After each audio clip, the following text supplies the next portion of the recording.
Property विवाद को लेकर रिश्ते में दो साढ़ुओं का विवाद तूल पकड़ता जा रहा है।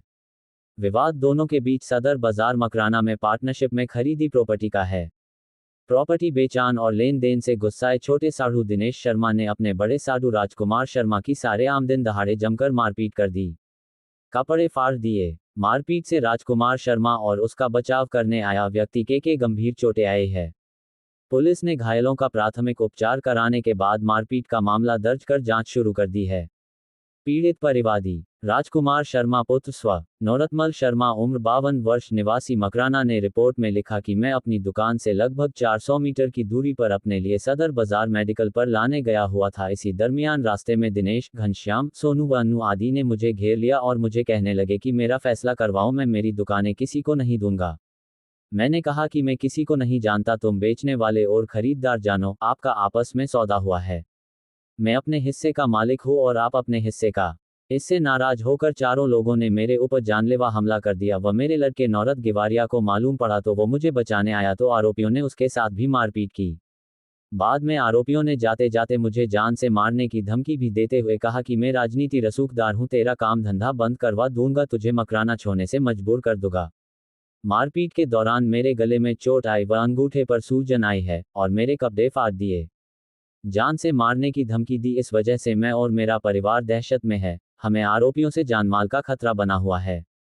2-3 दिन सदमे में रहा। पुलिस ने मजमून रिपोर्ट से मामला धारा 115(2), 126, 235 BNS के तहत प्रकरण दर्ज कर जांच शुरू की है। राजकुमार शर्मा ने बताया कि आरोपी षड्यंत्रपूर्वक मेरी संपत्ति को हड़पना चाहते हैं।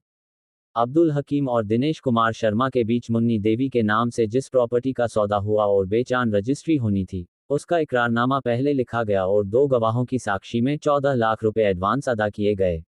जब बेचान संपत्ति की रजिस्ट्री होनी थी उस समय आरोपी मुकर गए और झगड़े पर उतारू हो गए।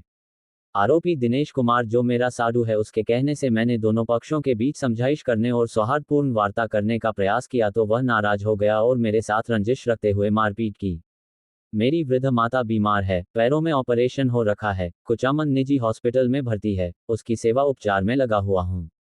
मेहनत मजदूरी कर जैसे तैसे घर खर्चा चला रहा हूँ। मारपीट के बाद से मेरा पूरा परिवार सदमे में है। आरोपी कभी भी मेरे साथ कोई बड़ी वारदात कर मेरी हत्या कर सकते हैं।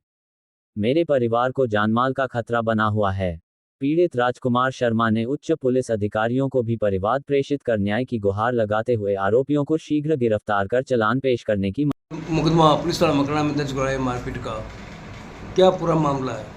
ये मामला ऐसा है कि दिनेश जी ने मेरे को बोला कि मेरी दुकानें मेरे को बेचनी है, तो कोई ग्राहक लेके आओ। तो मैं बोला ठीक है, कोई ग्राहक लेके आता हूँ। तो मैं हकीम को लेके आया और उन्होंने उनके घर पे 44 लाख में सौदा कर लिया अपनी हिस्से की दुकानों का। और सौदा करने के बाद में हकीम साहब चले गए घर पे और मैं भी आ गया घर पे। फिर मैंने दिनेश जी को फ़ोन किया, भाई आपके सौदा हो चुका है, जो मैं आप में 9 लाख रुपए मांगता हूँ ना, वो 9 लाख रुपए मेरे को इस सौदे में से दे देना, तो बाकी जो बचा पैसा वो आप अपने पास रख लेना। तो दिनेश जी ने मेरे को मना कर दिया। तो फिर ये सौदा हकीम जी आए बुधवार को, बोलो मेरा सौदा, तो बोला नहीं हम सौदा नहीं करेंगे। फिर दिनेश जी वापस भोम सिंह जी की दुकान पे आए। भोम सिंह जी की दुकान पे हकीम साहब भी आ गए, मैं भी आ गया और दिनेश जी खुद आ गए, भोम सिंह जी आ गए। फिर उन्होंने दिनेश जी ने बोला कि ये मेरे पास 55 लाख का गिरायक है मेरे सौदे का। तो भोम सिंह जी ने बोला कि अगर आपके पास 55 लाख का गिरायक है तो आप हकीम साहब को ये सौदा मत दो, आप 55 वाले को दे दो और राजू जो 9 लाख रुपए मांग रहा है आप में, वो 9 लाख इनको दे दो और 46 लाख अपने पास रख लो। तो दिनेश जी ने बोला नहीं, मैं हकीम साहब को 50 लाख में सौदा देने के लिए तैयार हूँ। तो भोम सिंह जी इनको बोला कि भाई जब आपके पास 55 लाख का गिरायक है तो आप 5 लाख का नुकसान खाकर क्यों आप हकीम साहब को 50 में देना चाहते हो? इसका मतलब आप झूठ बोल रहे हो, आपके पास 55 लाख का गिरायक है ही नहीं। तो फिर बोला हाँ गिरायक तो नहीं है। तो फिर भोम सिंह जी ने बोला चलो कोई बात नहीं, आपके पास 44 में सौदा, उस बात को छोड़ो, अब आपको नए सिरे से हम 45 लाख रुपए में सौदा कर देते हैं, 1 लाख रुपए आपके बढ़ा देते हैं। बोला ठीक है। तो उस समय 9 लाख रुपए तो मैं जो मांग रहा था वो, और 5 लाख रुपए भोम सिंह जी ने अपने हाथ से उनको साई दे दी। तो 5 और 9 मेरे वाले मिला के 14 लाख रुपए दिनेश जी को बोलते हुए आपके पास आ गए। अब बाकी 45 लाख में से 14 जाने के बाद 31 लाख रुपए जो बचते हैं वो आपको 2 महीने बाद में देके रजिस्ट्री करा लेंगे। इसका आप 14 लाख का 1-2 दिन बाद में एग्रीमेंट कर देना। तो 2 दिन बाद में दिनेश जी और उनकी मिसेज 500 रुपये का स्टाम्प खरीद के उस पर नोटेरी हो गई, लिखा पढ़ी हो गई कि भाई 9 लाख रुपए 14 लाख रुपए मेरे पास आ गए हैं और 31 लाख रुपए 2 महीने के अंदर हकीम साहब देते हैं, मैं इनके रजिस्ट्री कराने के लिए तैयार हूँ। फिर हकीम साहब ने अपना सौदा हिस्से का है वो किसी को दे दिया 53 लाख में।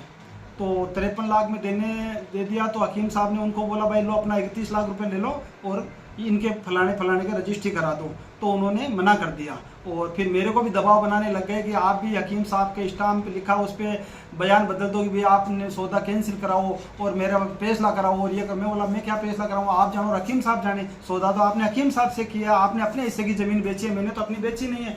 तो मेरे को रास्ते में मिलकर बाजार में मैं जा रहा था तो चारों भाइयों ने, दिनेश, सोनू, घनश्याम और दिनेश जी का लड़का अनिल, तीनों ने घेर कर मेरे ऊपर हमला कर दिया।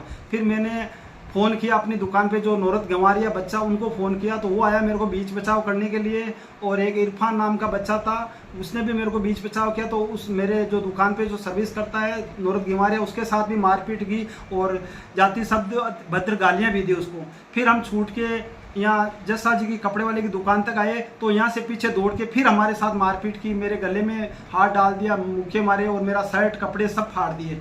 ये घटना मेरे साथ में हुई है। उसके बाद आप थाने गए, आपने कोई फिर मैं उसके बाद में सीधा पुलिस थाना चला गया और सीआई साहब से और अपना जो ये मुकदमा दर्ज करवाया और मेरा मेडिकल करवाया। और मुकदमा दर्ज कराने के बाद में 2 दिन में सदमे में रहा। फिर 27 तारीख को मैं वापस होश में आया तो मैंने मुकदमा दर्ज कराया।